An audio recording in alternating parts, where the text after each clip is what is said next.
nous allons voir 5 conseils qui vous permettent d'avoir une alimentation au top l'été. Alors pourquoi particulièrement en été? Tout simplement parce que nous avons un rythme et une alimentation qui change un petit peu à celle que nous avons habituellement toute l'année. Conseil numéro 1, attention au barbecue. Et oui, c'est le plat facile à préparer. On y met souvent une viande rouge que l'on fait griller à souhait. Et c'est le danger. Pourquoi? Eh bien parce qu'on a tendance à manger trop de viande rouge ou trop de charcuterie chaude. Attention donc à varier vos menus. Oui, vous pouvez faire des barbecues tant que vous souhaitez, mais pourquoi ne pas utiliser de la volaille ou également des poissons? Ça vous permet d'avoir des protéines d'origine animale beaucoup plus variées et surtout moins riches en acides gras saturés. Conseil numéro 2. Qui dit été dit souvent pique-nique, apéritif. C'est le moment où on va picorer, on va manger, on va grignoter, sans même se rendre compte des quantités que l'on va ingérer. Attention donc à vous poser la question de savoir si vous avez faim et si oui, en quelle quantité. Mettez une échelle de 0 à 10 pour vous demander à quel point vous avez faim. 0, vous n'avez pas faim du tout. 10, vous avez très faim. Si vous avez très faim, bien sûr, allez-y grignoter. Si vous n'avez pas très faim, eh bien, faites attention aux quantités que vous allez ingérer.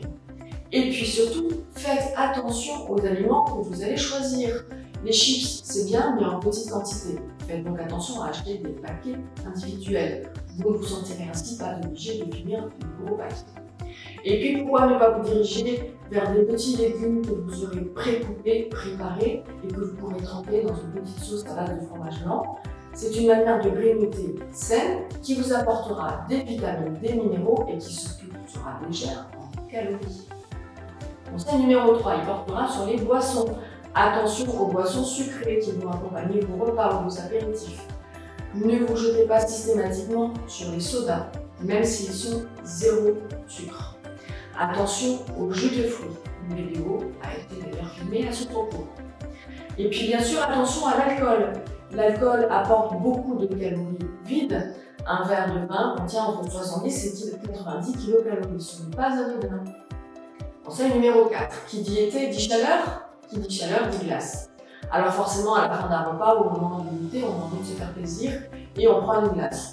Eh bien, essayez de privilégier peut-être les sorbets si vous les aimez. Ils sont nettement moins caloriques que les glaces. Et puis surtout, veillez à faire attention à la fréquence des glaces que vous allez manger sur une semaine. Fixez-vous un objectif, 2, maximum 3 par semaine, c'est amplement suffisant.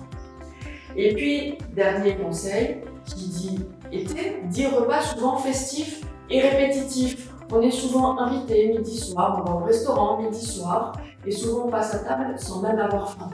Alors, si vous n'avez pas très faim, eh bien réutilisez les volumes que vous allez mettre dans vos assiettes, vous n'êtes pas obligé de les finir. Et puis surtout, faites attention peut-être au repas que vous allez prendre au moment du petit déjeuner. Si vous savez que vous allez avoir un déjeuner et un dîner relativement chargés, eh bien dans ce cas-là, dirigez-vous pour votre petit déjeuner vers des aliments qui sont pauvres en calories, des légumes, des fruits, des produits laitiers qui sont pauvres en matières grasses, comme par exemple le yaourt. Je vous souhaite une excellente journée et prenez soin de vous.